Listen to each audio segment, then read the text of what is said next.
that third failure in a row, did you think, I need to pack this in? Never. Why not? I don't ever give up. I mean, I'd have to be dead or completely incapacitated. He has been referred to as the real-life Iron Man. He is the co-founder and CEO of Tesla, CEO of SpaceX, founder of The Boring Company, co-founder of Neuralink, founder of PayPal, and co-founder of OpenAI. According to Forbes, he is the 20th richest person in the world with a net worth of about $31.8 billion. He is Elon Musk, and here are his 10 rules for success. And then just work like hell. I mean, you just have to put in 80 to 100 hour weeks every week. Gosh, and that's then a lot of work. All those things improve the odds of success. Okay. I mean, if other people are putting in 40-hour work weeks and you're putting in 100-hour work weeks, then even if you're doing the same thing, you know that in 1 year you will achieve what they achieve. You will achieve in 4 months what it takes them a year to achieve. Okay, I like your work ethic. So, all right. Thanks. Elon. You need to work, depending upon how well you want to do, and particularly if you're starting a company, you need to work super hard. So what does super hard mean? Well, when my brother and I were starting our first company, instead of getting an apartment, we just rented a small office and we slept on the couch. And we showered at the YMCA, and we're so hot up we had just one computer. So the website was up during the day, and I was coding at night, 7 days a week, all the time. And I sort of briefly had a girlfriend in that period, and in order to be with me, she had to sleep in the office. So work hard, like every waking hour. That's the thing I would say particularly if you're starting a company. And I mean, if you do simple math, say like, okay, if somebody else is working 50 hours and you're working 100, you'll get twice as much done in the course of a year as the other company. Have a high pain threshold. That's it. There's a friend of mine who's got a good saying, which is that starting a company is like eating glass and staring into the abyss. Okay, that's generally what happens, because when you first start a company, there's lots of optimism and things are great, and then so happiness at first is high. Then you encounter all sorts of issues, and happiness will steadily decline, and then you'll go through a whole world of hurt.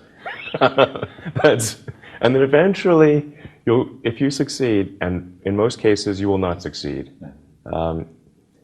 and Tesla almost didn't succeed, came very close to failure. Then if you succeed, then after a long time, you will finally get back to happiness. People want to be more like you. Really? And for the fate of humankind, I think it would be great to have more Elon Musks. So what do we need to do to become more like Elon? I don't know if I think it maybe sounds better than it is.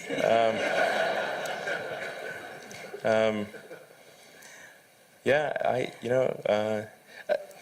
I mean, honestly, like there's a friend of mine who's got a great saying about creating a company, which is trying to build a company and have it succeed is like eating glass and staring into the abyss.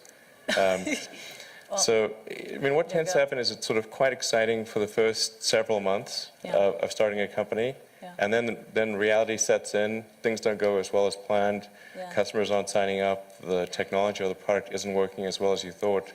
And then that can sometimes be compounded by a recession, and it can be very, very painful for several years.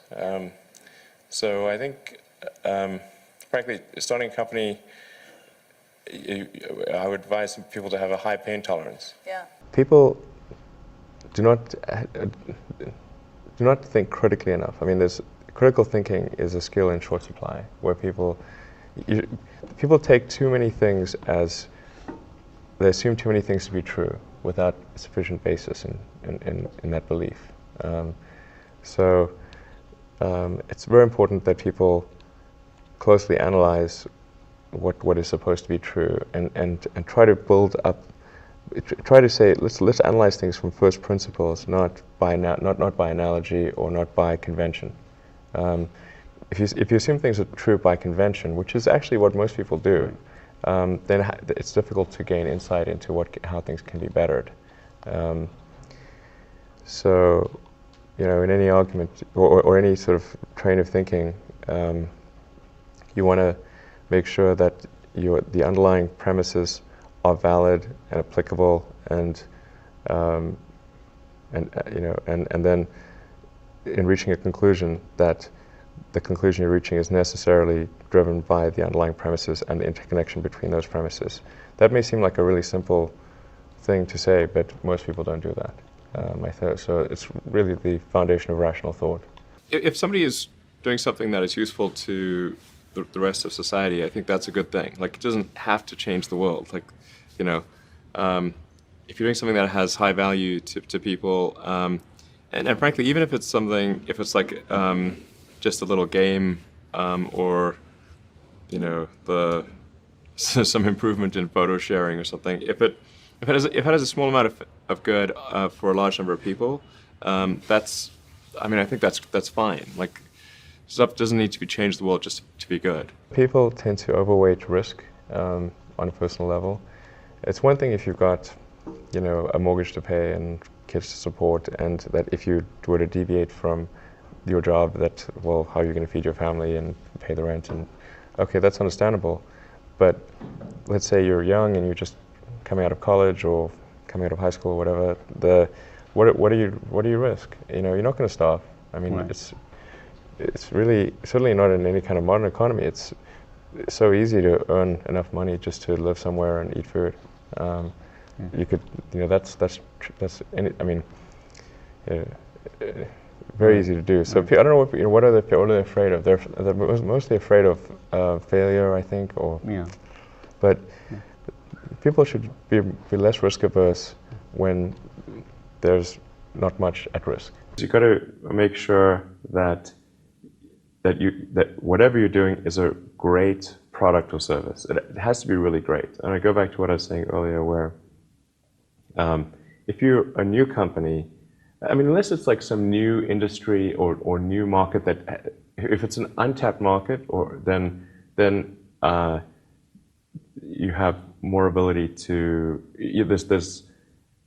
The standard is lower for your product or service. But if you're entering anything where there's an existing marketplace against large entrenched competitors, then your product or service needs to be much better than theirs. It can't be a little bit better, because then you put yourself in the shoes of the consumer, and they say, why would you buy it as a consumer? You're always going to buy the trusted brand unless there's a big difference. So a lot of times, entrepreneur will come up with something which is only slightly better. And it can't just be slightly better. It's got to be a lot better.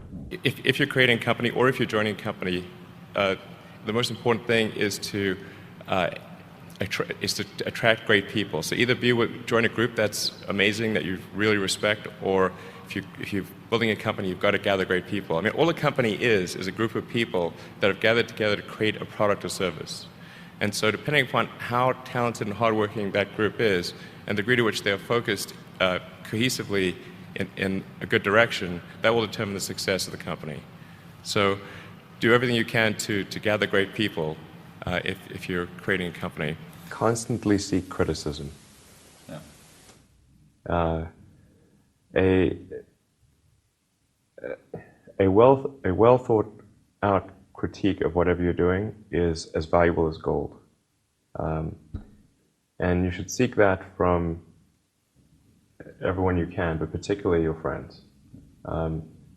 Usually your friends know what's wrong, but they don't want to tell you because they don't want to hurt you. So lift you up, sort of your. Yeah. So they'll say, "Oh, I want to encourage my friend, so I'm not going to tell him what I think is wrong with his product." Yeah. It doesn't mean your friends are right, but very often they are right, and you at least want to listen very carefully to what they say. And to everyone, if you're looking for, basically, you should take the approach that you're wrong. That you, the entrepreneur, are wrong. Your goal is to be less wrong. Don't just follow the trend. So you may have heard me say that it's good to think in terms of the physics approach of first principles, which is, rather than reasoning by analogy, you boil things down to the most fundamental truths you can imagine, and you reason up from there. And this is a good way to figure out if something really makes sense, or if it's just what everybody else is doing. It's hard to think that way. You can't think that way about everything. It takes a lot of effort. But if you're trying to do something new, it's the best way to think.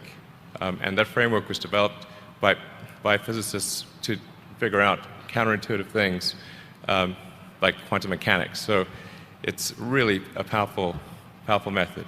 People who've been in the rocketry business for decades, who say about you that you don't know what you don't know. Well, I suppose that's true of anyone. How can anyone know what they don't know? But when critics say you can't do this, your answer to them is... We've done it. You know, there are American heroes who don't like this idea.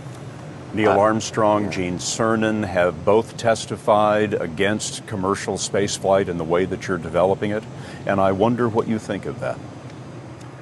I was very sad to see that, because those guys are,